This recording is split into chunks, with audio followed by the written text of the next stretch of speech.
कृपया चैनल को सब्सक्राइब करें। धन्यवाद। जयंती मंगला काली, भद्रकाली कपालिनी, दुर्गा क्षमा शिवा धात्री, स्वाहा स्वधा नमोस्तुते। शारदीय नवरात्रि के पावन दिन चल रहे हैं।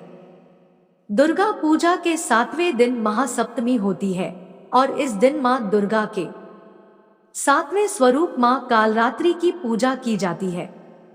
मां दुर्गा की 7वीं शक्ति कालरात्रि के नाम से जानी जाती है। सदैव शुभ फल देने के कारण इनको शुभंकरी भी कहा जाता है। मां कालरात्रि का वाहन गर्दभ यानी गधा है। 21 अक्टूबर को नवरात्रि का 7वां दिन पड़ रहा है। विधि विधान से मां कालरात्रि की पूजा करने से भक्तों के सारे कष्ट दूर हो जाते हैं। मां कालरात्रि को लाल रंग की चीजें पसंद है। मां को गुड़ या गुड़ से बनी चीजों को भोग लगाएं। पूजा के समय मां को लाल चंपा के फूल अर्पित करें। पूजा विधि: नवरात्रि में सप्तमी के दिन सुबह उठकर स्नान करने के बाद साफ कपड़े पहने, फिर मां का ध्यान कर मंदिर या पूजा की जगह को साफ करें। मां के सामने घी का दीपक जलाएं। मां को लाल रंग के फूल अर्पित करें। मां कालरात्रि की पूजा में मिठाई, पंचमेवा, 5 प्रकार के फल, अक्षत, धूप, गंध, पुष्प और गुड़ नैवेद्य आदि अर्पित करें। मां की आरती, दुर्गा सप्तशती, दुर्गा चालीसा का पाठ और चंदन या रुद्राक्ष की माला से मंत्र का जाप करें। पूजा की आखिर में अपनी गलतियों के लिए मां से क्षमा मांगे। अब चलिए जानते हैं माता काली से जुड़ी हुई कथा के बारे में। दोस्तों, हिंदू धर्म में मां काली का प्रमुख स्थान है। काली का अर्थ है समय और काल को नियंत्रित करने वाली। ऐसा माना जाता है कि इनकी उत्पत्ति समय और काल में पापियों के नाश के लिए हुई थी। दोस्तों, जिस तरह समय और काल से कोई भी नहीं बच सकता है, इसी प्रकार मां काली से कोई भी दुष्ट राक्षस नहीं बच सकता। जिस प्रकार काल दुष्ट को निगल जाता है, उसी प्रकार मां काली भी दुष्ट का नाश कर देती है। माता पार्वती ने यह भयानक रूप पापियों के विनाश के लिए धारण किया था। मां काली पापियों के लिए विनाश है और अपने भक्तों के लिए प्रेम, करुणा और ममता से भरी हुई है। जो भी प्राणी सच्चे मन से मां की भक्ति करता है, मां उसे मनवांछित फल देती है। मां काली की पहली कथा अनुसार एक समय दारुक नाम के पापी असुर ने ब्रह्मा जी की तपस्या करके उन्हें प्रसन्न कर लिया। ब्रह्मा जी से पाए वरदान के कारण दारुक अत्यंत बलशाली हो गया। वह देवताओं और ब्राह्मणों को परेशान करने लगा। वह उन पर अत्याचार करने लगा। उसने सभी धार्मिक अनुष्ठान यज्ञ बंद करवा दिए और स्वर्ग लोक को चला गया। सभी देवता विचलित होकर ब्रह्मा जी और विष्णु जी के पास सहायता मांगने के लिए चले गए। ब्रह्मा जी ने बताया कि दारुक का नाश सिर्फ स्त्री के हाथ से हो सकता है। सभी बड़े देवता भी उससे युद्ध में हार चुके थे। अंत में यह निश्चय किया गया कि दारुक का वध भगवान शिव की पत्नी माता पार्वती करेंगी। भगवान शिव ने अपना तीसरा नेत्र खोलकर भयानक और प्रचंड महाकाली को जन्म दिया। उनका शरीर काले रंग का था और मां काली के माथे पर तीसरा नेत्र और चंद्र रेखा थी। उनके हाथों में त्रिशूल और कई प्रकार के अस्त्र शस्त्र थे। महाकाली के प्रचंड रूप को देखकर सभी देवता थर-थर कांपने लगे और वहां से भागने लगे। युद्ध में दारुक महाकाली से पराजित हुआ और इस तरह उस दुष्ट का अंत हुआ। महाकाली के भयानक रूप से चारों तरफ अग्नि की भयानक लपटें उत्पन्न हो गई। महाकाली के क्रोध को सिर्फ भगवान शिव ही रोक सकते थे, इसीलिए उन्होंने एक बालक का अवतार लिया। भगवान शिव शमशान पहुंचे और वहां बालक के रूप में लेटकर रोने लगे। छोटे बालक को देखकर महाकाली का क्रोध शांत हो गया। उनके हृदय में ममता भावना जागृत हो गई। उन्होंने शिव रूपी उस छोटे बालक को उठा लिया और अपने स्तनों से दूध पिलाने लगी। इस प्रकार से शिवजी जी ने उनके क्रोध को पी लिया। इस प्रकार महाकाली का भयानक और प्रचंड क्रोध शांत हुआ। उसके बाद महाकाली मूर्छित हो गई। उन्हें होश में लाने के लिए भगवान शिव ने तांडव नृत्य किया। होश में आने पर वह पुनः माता पार्वती के रूप में आ चुकी थी। माता पार्वती भगवान शिव का नृत्य देखकर नृत्य करने लगी, जिसके कारण उन्हें योगिनी के नाम से भी पुकारा जाता है। इसके अलावा महाकाली ने महिषासुर, चंडमुंड, रक्तबीज, शुंभ निशुंभ जैसे राक्षसों का वध किया है और 10 महाविद्याओं में से महाकाली प्रथम महाविद्या है। मित्रों, यह थी महाकाली की पहली कथा। बोलिए जय मां कालिका, जय हो जगत जननी मां जगदम्बा। मित्रों, अब सुनते हैं काली या चंडिका माता द्वारा रक्तबीज वध की कथा।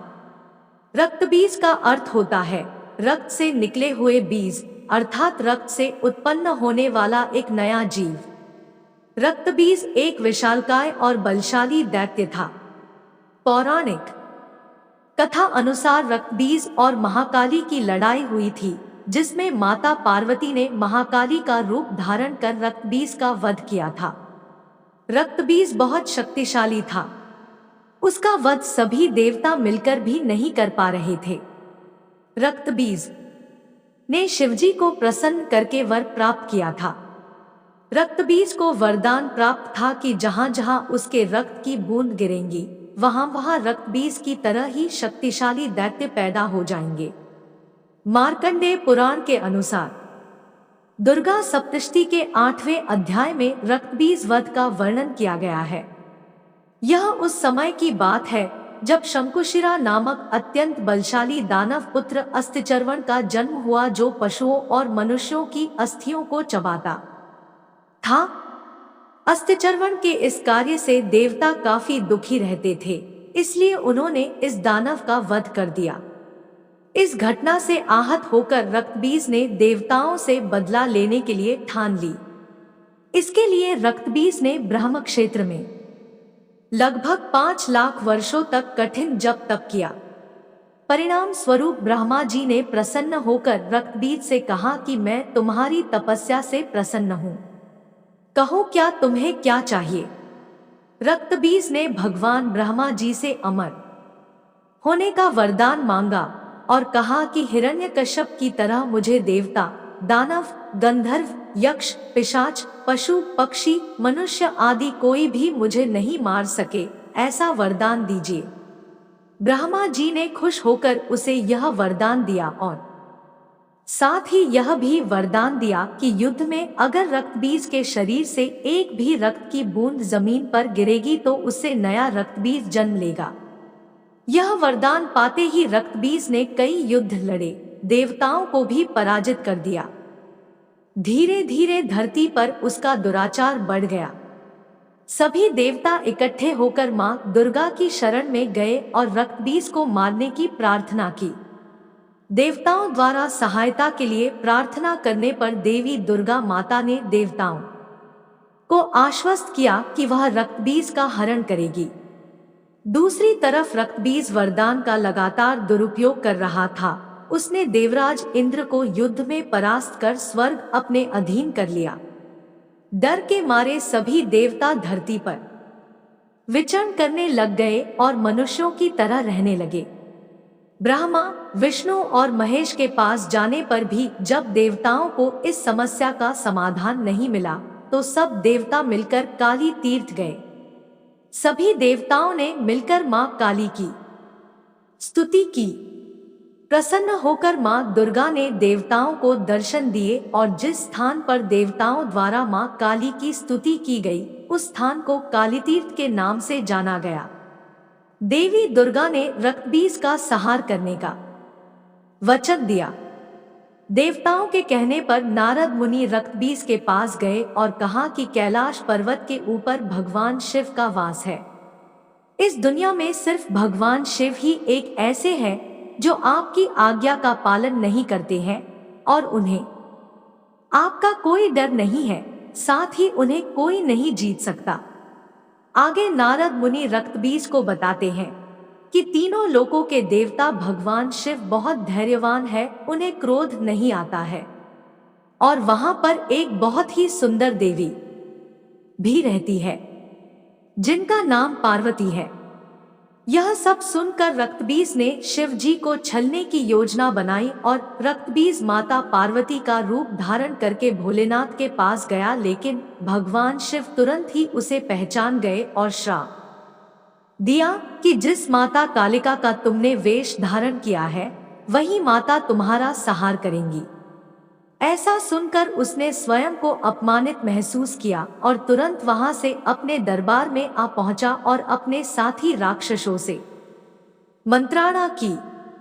सभी साथियों से मंत्रणा करने के पश्चात रक्तबीज ने राक्षसों को आदेश दिया कि जाओ, तुम पार्वती को लेकर आओ, और अगर पार्वती नहीं आए तो उसे जबरदस्ती लेकर आना और बाकी बचे राक्षसों के साथ मिलकर रक्तबीज देवताओं से युद्ध करने लग।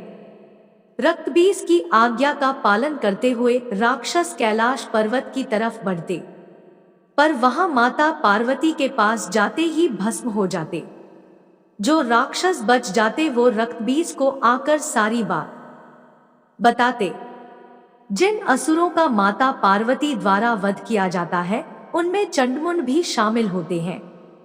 आपकी जानकारी के लिए बता दें कि चंडमुंड भी रक्तबीज के शरीर से निकली रक्त की बूंदों से जन्मे थे।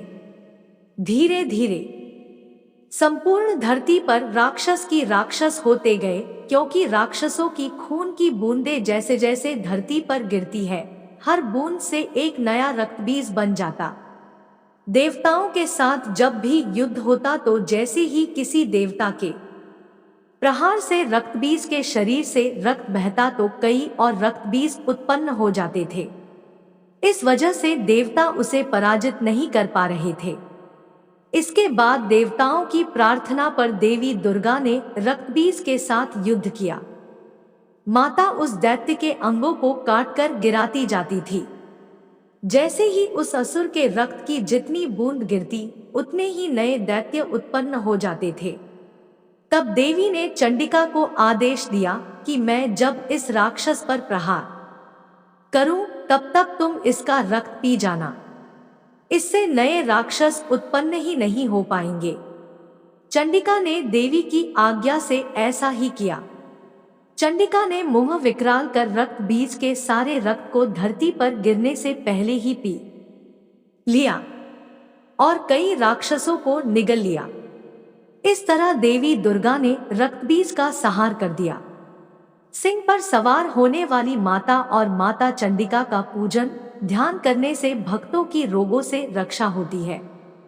संकट के समय और रोगों से बचाव के लिए देवी का विशेष पूजन करना चाहिए।